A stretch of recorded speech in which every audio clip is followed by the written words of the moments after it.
random words. Philharmonic. Butterscotch. Hello and welcome to the Hackaday Podcast. I'm Elliot Williams. And I'm Kristina Panos. This is episode 315, Conductive String Theory, Decloudified Music Players, and Wild Printing Tech.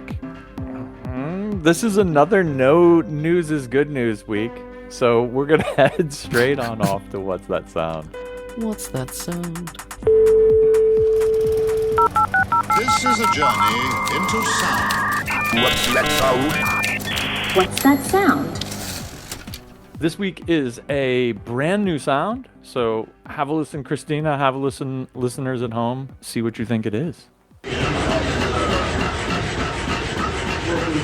What's this used for? Thermal imaging, acoustic imaging. Jeez. There's some people talking over the top of it, but what I'm after is that sound in the background. Well, it sounds like somebody blowing up one of those balls you sit on at an impressive pace.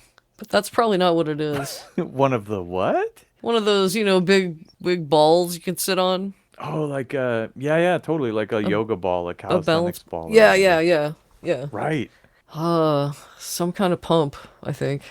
All right. It's not bad. It's not what it is. It's significantly techier than that. Of course it is. Not, of course. I think one time I did a bird that was imitating a chainsaw. So, not of course. But... I think I actually got that one. Yeah, see? Nothing is of course in the world of sound. All right, well, I'll tell you what it is. Okay. It's the... Oh, okay. That's the...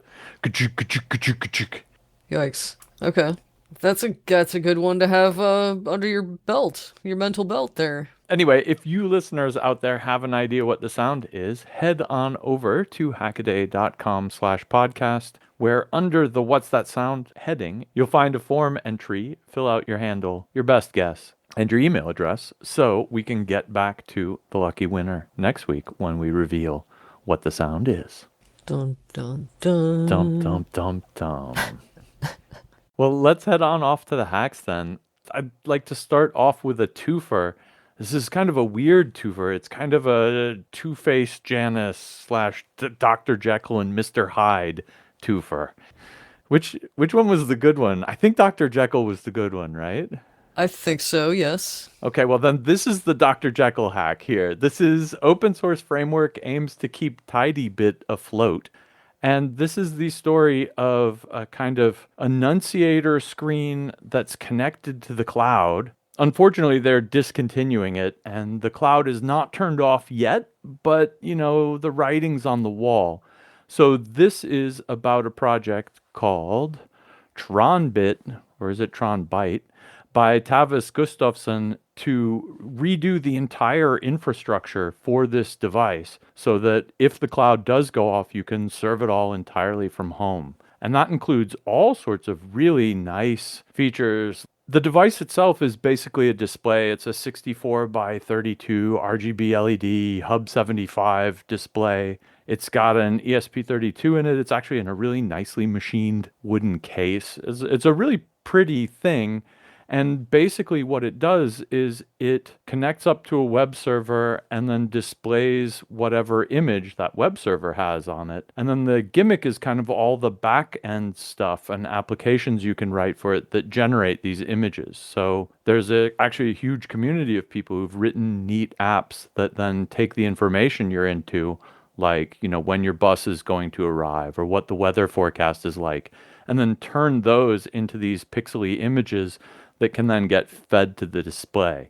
The problem with this, of course, is without the internet and without that whole kind of background infrastructure, all is lost. Tavis's project, TronByte here, is making all of that infrastructure at home on like a Raspberry Pi. They've got the smartphone control parts. They've got the processing of data. I think it's going to work with all of the original user-contributed user scripts. It looked like it's an awesome, complete plugin replacement. And part of the reason this is so successful is that the software for the TidyBit, the project that is now canceled, was completely open source. And so, it's not very hard to make a replica for it when you can just look at the original source code. And that's the sense in which this is the Dr. Jekyll of the pair here.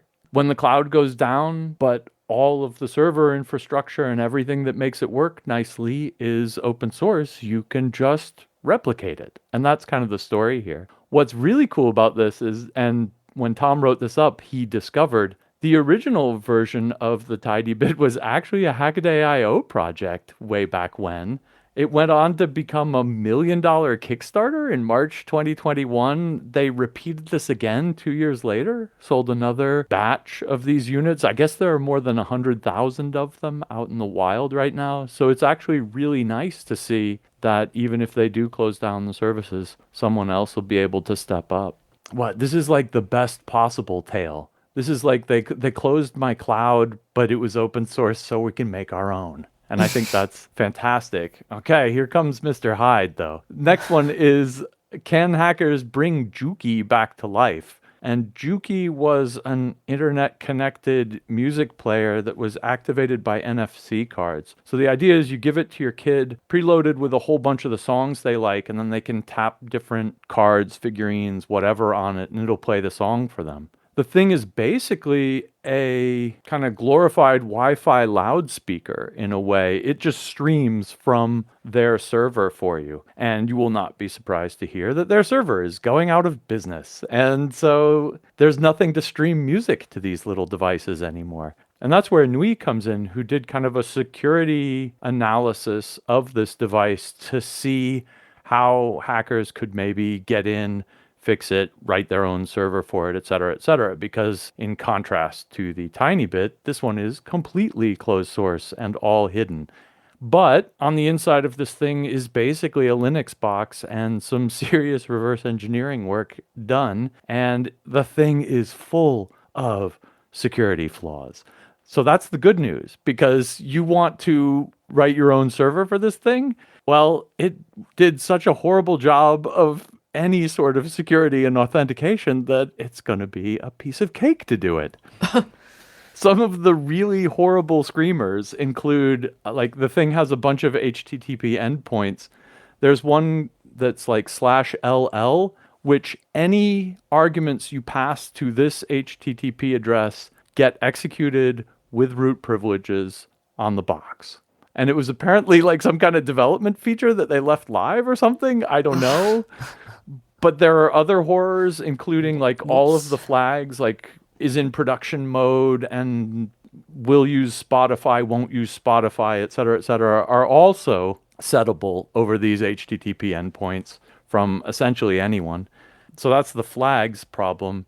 The worst thing about the flags is then it's got the traditional Bobby Tables problem. You can actually just type the flag you want and then go semicolon and type whatever command you want, and it gets run, of course, as root, which would be a horrible security hole if they didn't have that /LL endpoint, which just did it without even requiring any trickery. It has like an OTA update mode that looks fairly safe, but then for some reason it's got a second OTA over-the-air software update mode that's completely insecure and an absolute horror. It uses HTTPS, which sounds like a good idea, but then it disables the security check on HTTPS, so you can connect from anywhere you want to the thing. It's pointed out by Nui here that if you could control any of their various domains, which would be mender2.muselabs.com. That's the one that new firmware gets pushed through. Nothing's authenticated. You could just push new firmware to all millions of these devices out there. Similarly, if you own their music streaming website, which is my.juki.rocks domain, you could take over all of the devices remotely simultaneously. Like, if you were feeling funny, you could play your music on all of them. And if you were feeling evil, you could use like the LL endpoint and just flash them all with new software or do whatever you want. It's just absolutely horrible. And so comparison contrast here, we've got one company that did everything right by kind of open sourcing everything it turns out they also did everything securely because they did it openly and everybody would have said, hey, wait, that's screwy what you're doing. Other contrast is the Juki, which did everything absolutely horribly. Nobody found out until they closed their cloud servers, rendering all the devices, of course, completely useless. And hackers finally turned to it to see what they could do. And it turns out everything is on fire underneath. I poked into the Juki company a little bit and actually found a Reddit thread that I'll link in the show notes for you. They went insolvent, and the Reddit thread is actually from the guy who runs their European distribution hub in Belgium and has like thousands of these machines in his warehouse and wants to know what the heck he's supposed to do with them. He may actually be selling them, which, on eBay. So if you're in Europe and want to pick one of these machines up, they're pretty hackable, like unintentionally so, but go nuts. So the take home, I guess, is that cloud services aren't really all that bad if A, you have an open source alternative to them, or B, they're implemented so poorly that it will become easy later on to implement your own open source solution for it. Whatever works, I guess. Desperate times call for desperate measures, right? Yes. Yeah. Are you ready for something a little less sinister? Well, it depends. It depends on how you feel about keyboards, I guess. There is no such thing as a sinister keyboard. But you can do sinister things to a keyboard. Oh, this is true. Among them being my first hack, which is DIY split keyboard made with a saw. This is exactly what it says on the tin. Nomolk wanted a split keyboard, didn't have one, had a non-split keyboard.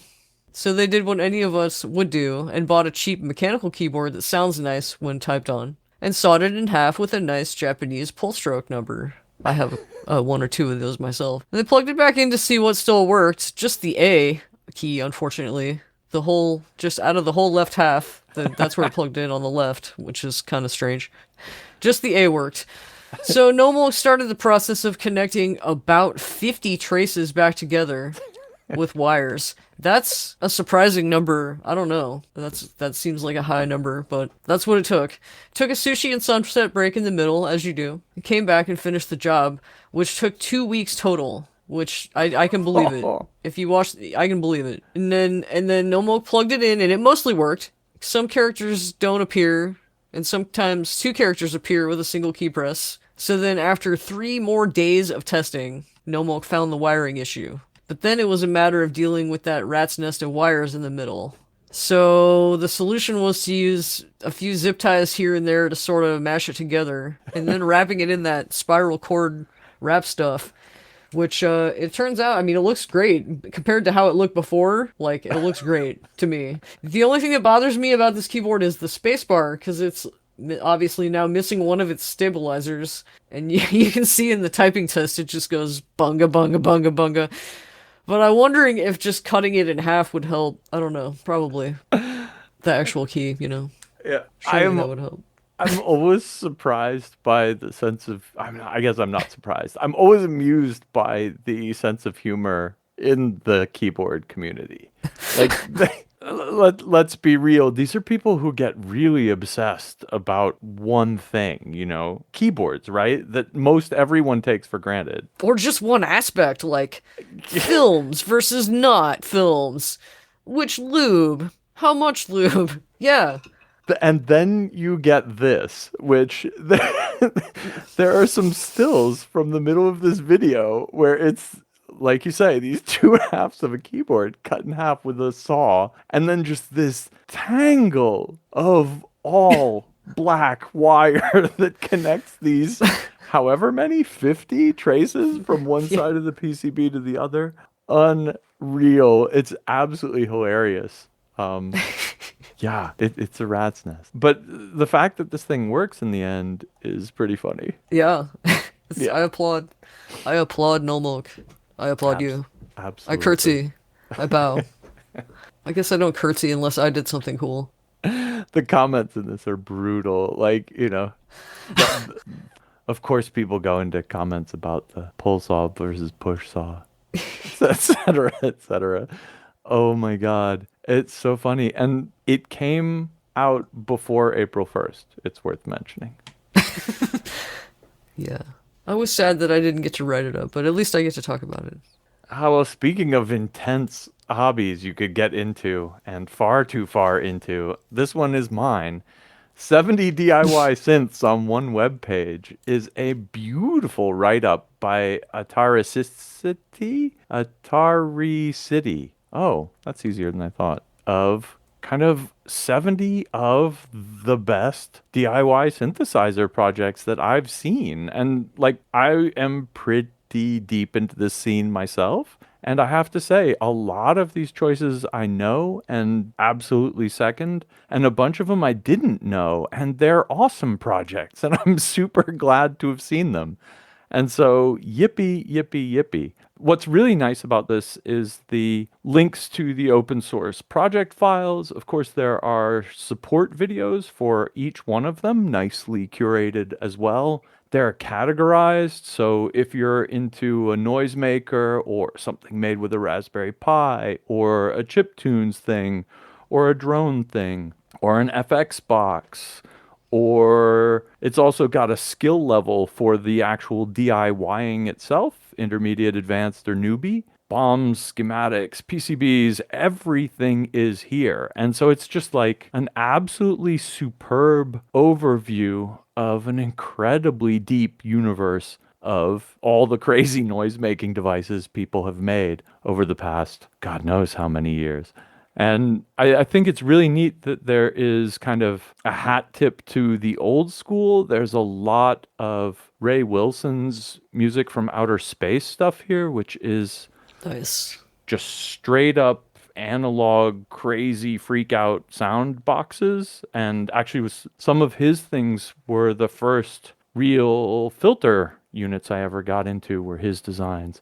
And I've actually learned so much about that kind of electronics from going through his old website and his circuits and his designs, which are extremely well annotated. So if you're into that analog side of things, there's projects for you here. But then on the other side, there are projects that are just like MIDI data manipulators. And so if you want a crazy DIY arpeggiator that you can just plug in between your keyboard and a sound thing, you press one key and it plays chords for you. User definable, of course. It's got recreations of fancy old machines. It's got Adafruit's XOX box, which is a great TR-909 drum machine clone. It's got everything. For real. A real SID shield. You pull the SID chip out of your Commodore 64, you plug it into this, and you can make your own chip tunes.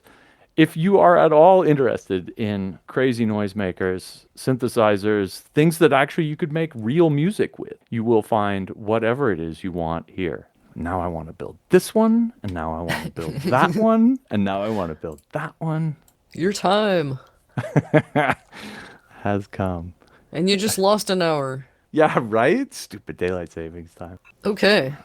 My next hack comes from Jeroen Brinkman. Programmer's Macropad brings out whole functions. So y'all might find this a more useful type of keyboard build. How about a Macropad that can spit out boilerplate code for you? That's exactly what this Programmer's Macropad is all about. Every key spits out one of 16 bits of text containing multiple lines. It even places the cursor exactly where Jeroen needs it. This baby is based on an Arduino Pro Micro and uses 16 MX Browns for that oh-so-satisfying tactile feel. I have a similar situation on my desk, a one-key Macropad that spits out an href tag for me when I am captioning and crediting pictures for Keybin and other OC. It's the Novel Keys Big Switch in blue with a 3D printed base. The switch itself is 4 times the size of a normal Cherry MX switch on each side, so it's 64 times larger in volume. It sounds like a stapler, and I love using it.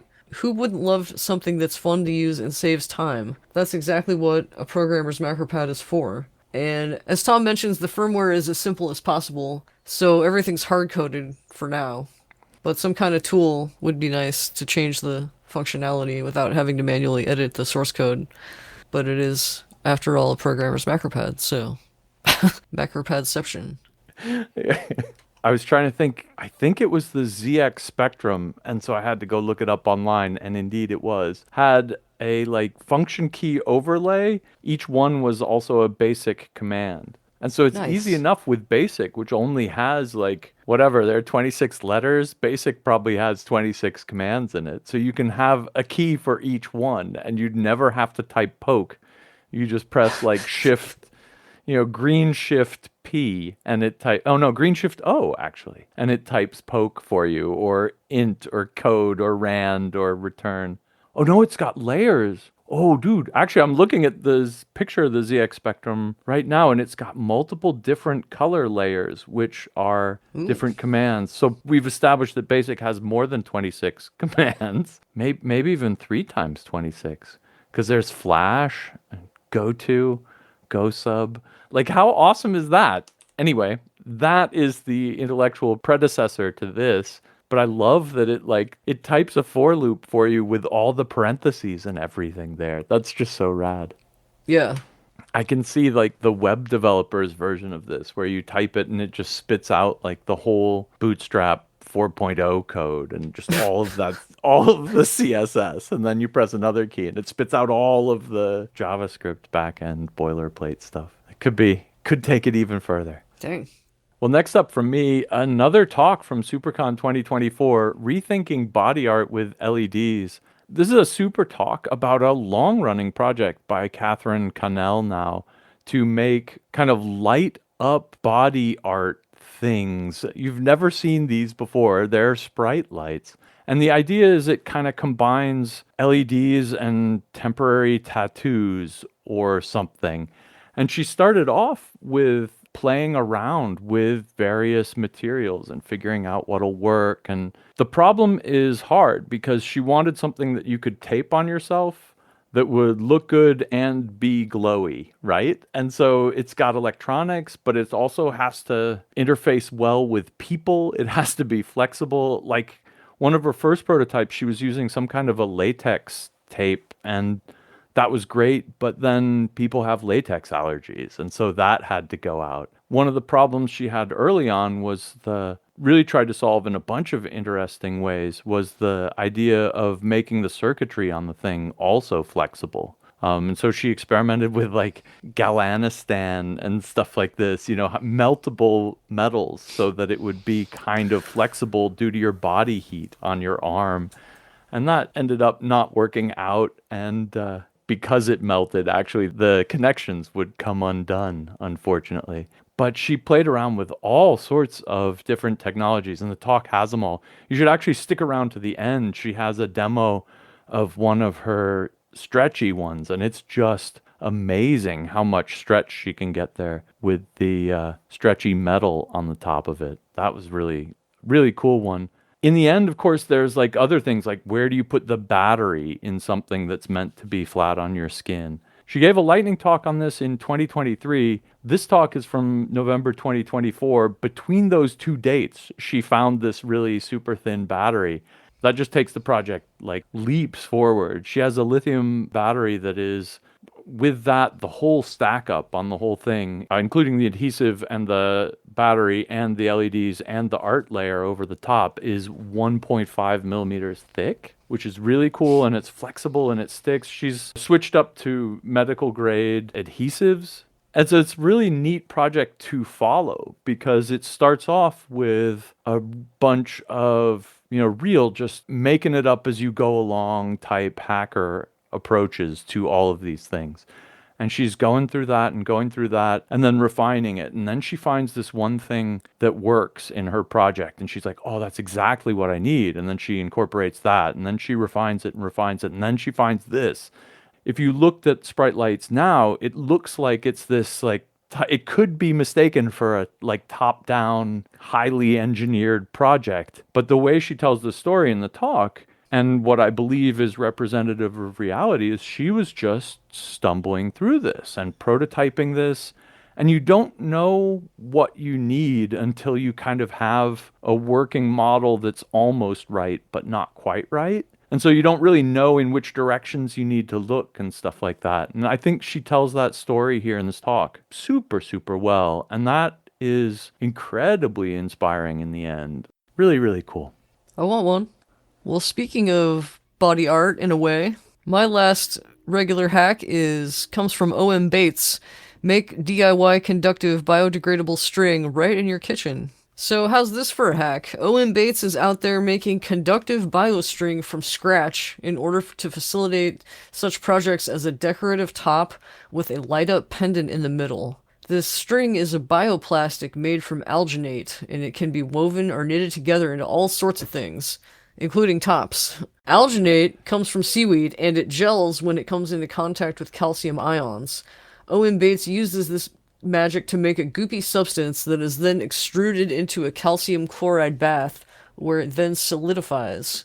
O.M. Bates adds carbon to the mixture to make it conductive. While it's still somewhat wet, she incorporates it into a bioplastic top she crocheted beforehand to create a capacitive touch sensor that controls the animations on the pendant. Now, the pendant itself is made from an Adafruit Bluefruit board with a diffusing lens, and it looks really cool, but not quite as cool as this conductive string that she's made. I like the picture of her extruding it into a spiral into the bath, and it just gelling. That is so crazy. I don't even know where to begin. We've seen alginate used for making molds as an alternative to silicone. She dries it out to make rubbery string, and she adds so much carbon that it's conductive. Where do you get these ideas? That is so awesome. I don't know. It's not super conductive. Some people in the comments pointed out that the pendant's powered by a normal wire, and it just uses these for sensing. But how cool is that you can make, low current capable rubbery DIY bio? I wonder if you could make a light up tattoo that way. That's true. Oh, these two hacks should get together. Yeah. You have 5 quick hacks. I can't be stopped. I couldn't help myself. All right, here we go. I have too many quick hacks. I'm sorry. No. ElectronZap.com, the magic touch, a 555 touch switch, is a really cool trick with a 555 timer. A 555 has 2 lines, one that detects when the voltage transitions high, one when it transitions low. Tie them to the rails with a 1 megohm resistor, and then if you touch it, the kind of stray electric fields going through your body can be used to turn things on and off. Cute hack. DIY guy Chris, handheld 18650 analyzer, scopes out salvage cells, is a great project using 2 of the purpose-built BQ lithium-ion battery chips to make a super smart battery fuel gauge. Brian Diepert at EDN, this came out on April 1st. We don't know if it's a joke or not.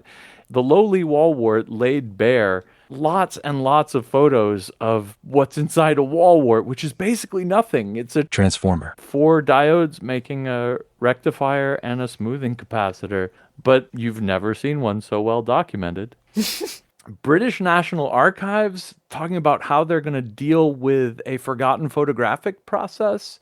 This was contemporary to the daguerreotype, and it was from a time when you could print on metal sheets with basically mercury or glass with collodion and all sorts of funny gels. What I'm saying is this is before they were figured out printing on paper. These are prints made on linen with essentially the daguerreotype technology. Really cool, but a restoration nightmare for the British National Archives.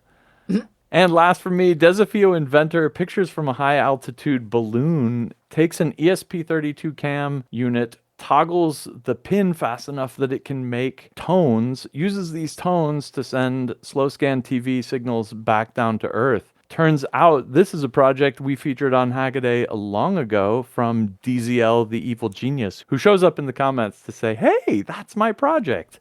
It's a really super cool use of it. DZL was just taking pictures across his desk. These guys used it to take pictures from the edge of space. Ooh, the edge of space. I like to see projects build on each other. Well, my first quick hack comes from Rukentia. It's an ESP32 Pomodoro timer. Well, the Pomodoro timer has come a long way, as Rekentia demonstrates, with this very nice e-paper display having productivity station that they made for a friend. This is a habit Rekentia practices about once a year, which is awesome on its own. Anyway, the idea here was to make something physical that's also fun and intuitive to use. Rekentia figured an e-paper display would be good for something that spends most of its time idling, and I'd have to agree with that.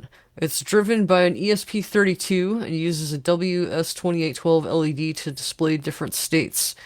As far as fun goes, the menu is awesome, and there are Easter eggs throughout, like random fun facts when you're trying to focus, which is pretty funny. Wait a minute. Next up is Jake's MD, Yadio, a music player for kids. When it comes to music, you can't beat physical media for a number of reasons, one of them being that it's more kid-friendly than your average streaming service. Jake's MD knows this firsthand and decided to build a music player that relies on NFC cards inserted into the slot, and of course plays the corresponding album from the SD card. This thing looks fantastic and is made of modules. An Arduino Nano controls an MP3 player module, NFC reader, 7-segment display, and a rotary encoder. Lastly is Darbin Orvar's, an elegant writer for a more civilized age. This is not a cyber deck, but that doesn't make the cyber writer any less awesome with its hefty, laser-cut Baltic birch plywood enclosure. Although Darbin will probably keep this one at home instead of dragging it to the coffee shop or the library. Because really, can't you just imagine what it sounds like to type on this thing? Unfortunately, you will kind of have to because there's a demonstration in the video, but the music mostly drowns it out. I imagine it sounding hollow and thocky. Anyway, this Raspberry Pi Zero powered number uses keyboard navigation only to help keep you focused, and uses one-click email export to save your hard work. I love, love, love that there's a white on blue Commodore 64 mode to write in. That is great. Just great.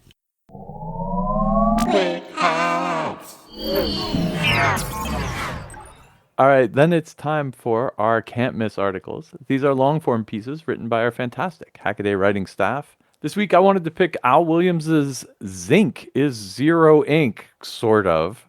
And this is a really neat deep dive into the tech behind those, quote, inkless printers that, I don't know, I picked one up for my wife actually a couple years ago. They're really neat. They kind of make instant quasi-Polaroid-esque in that sense, small prints. Some of them print on sticker paper, and it's, 3 inches wide in strips. It's a lot like the old school black and white heat receipt printers, except this is somehow magically in full color. And I was wondering how they work. That's the point of this article. Al tells us how.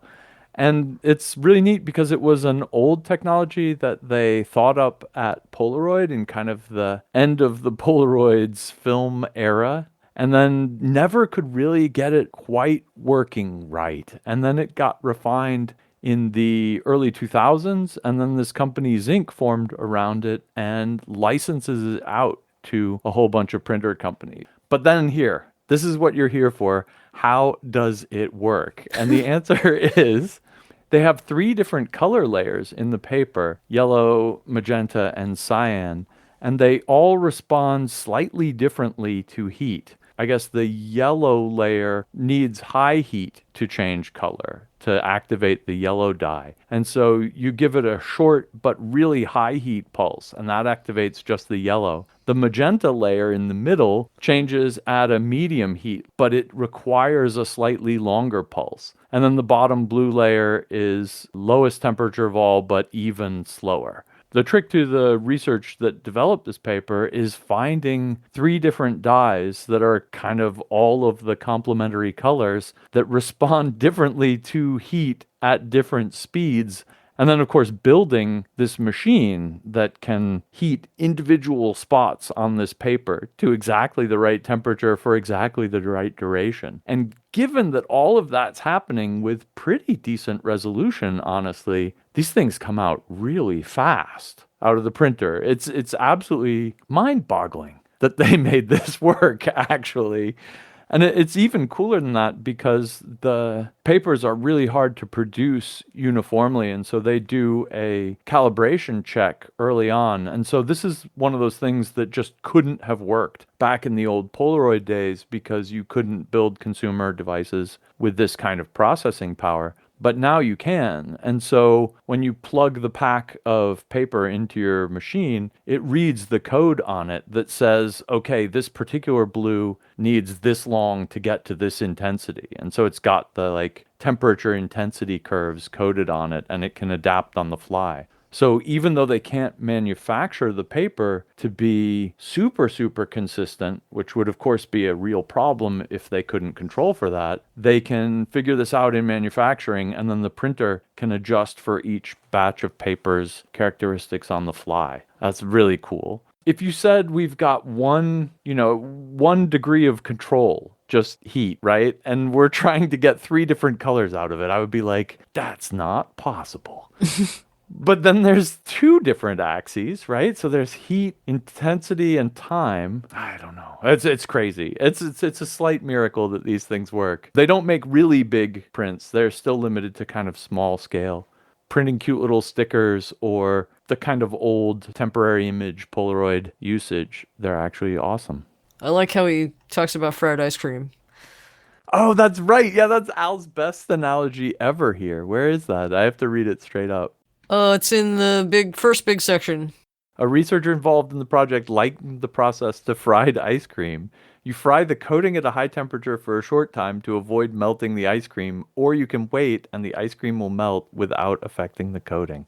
But that's basically the story. It's fried ice cream, but high resolution and in color. Where the dough is magenta and the... Well, for my long-form article, I of course chose again my own, but I didn't choose a Cuban. I chose Ditto That, a fresh one from today. Well, from yesterday, because you're listening to this on Friday, right? Right? They're listening to this tomorrow. So for them, it's yesterday. Yeah, yesterday. It came out yesterday. As long as you're listening on Friday. Yesterday's tomorrow is now what that we we've call cleared today. that up. Well, this is one of those OCs, I think, where some of the readers will recall fond memories and others will just learn something new. And I wonder what the approximate age cutoff is for just knowing what a ditto is. Maybe it's not that simple. I don't know. I guess it depends on the parts of culture that you've absorbed. But I feel like sniffing the ditto comes up, or used to come up, I guess, sometimes. But maybe that's just the bubble I live in. Anyway, I came across a ditto machine at the thrift store a while back. I didn't buy it because there seemed to be no way I could get her going again here in 2025, and I didn't need any more doorstops, so I passed. But I still wish I had picked it up just because. The ditto machine was one of a few ways to make copies on the fairly cheap before the modern copy machine became widespread. Not that copiers are cheap by comparison, still, today. So they were quite popular with schools, churches, and underground organizations. From this point in the OC, I discussed using the ditto machine, which required special sheets with a waxy ink on the back that dissolves in alcohol. You would first make your master sheet either on the typewriter or by writing or drawing by hand. Then you'd mount it on the large drum of the machine and crank out 50 to 500 copies, whatever you needed. And that's about all you could get out of one master sheet. It also depended on the color that you used. Purple was made from a dye called aniline purple and lasted the longest, although there was also red, green, and black. I personally don't recall seeing anything but purple, but I'm not that old, so I just barely remember these things. It's important to note that a ditto is not the same as a mimeo. The mimeograph was a competing technology that is actually decades older and was patented by Thomas Edison in 1876, whereas the ditto came out in 1923. Mimeographs used ink and stencils and could produce 50 to several thousand copies, way more than the ditto machine could. Now, the process of producing the master sheet was similar, except for a couple of things. The typewriter needed to be in stencil mode, and if you wanted to do things by hand, you would use a set of styli and a special light box along with lettering guides. I embedded a video that shows the entire process, which really was quite an art. We've really come a long way when it comes to duplication, which I think is every bit as important as the printing press, the typewriter, or even the pencil or stylus themselves. I totally agree. I can remember dittos from when I was a kid. I think early grade school years at least, and I can't remember them ever since. I can attest to the smell, but I think maybe it was because I went to Catholic school. I'm pretty sure it was isopropyl alcohol and was not that good for huffing, despite our attempts. But like you say, we did try. I mean, my associations with it are mostly like quizzes. and horrible things like that, rather than the example that comes out of Wikipedia here is like a high school newspaper kind of thing. And I think that's really rad. I had to suffer through like multiplication quizzes. Yeah. Or draw the diagonal lines to connect the things that are match or similar or whatever. I never knew it was that much work to make the masters for them, I guess. Surprise. This must have meant that all of the teachers had to do this kind of, tattoo construction making, whatever the ditto blanks making. That's wild. I never appreciated that. I do now. The mimeograph is even wilder. Is maybe it? It's just maybe it's just the detail they go into, but just I don't know, just all the stuff she has to do, and then she doesn't get any ink on her at all. It's pretty crazy. A lot of things we take for granted these days. That is the truth. Just run me off some copies of this. Versus here, take an hour preparing the original for this before you can make the copies. All right, that's it for this week's Hackaday podcast. Thanks very much for listening. If you want to check out the links, you will find them over at hackaday.com/podcast. And if you see anything you want us to write up, send it along. tips@hackaday.com. And until next week, keep on hacking. Trachea. Those are very random words. Congratulations. Thank you.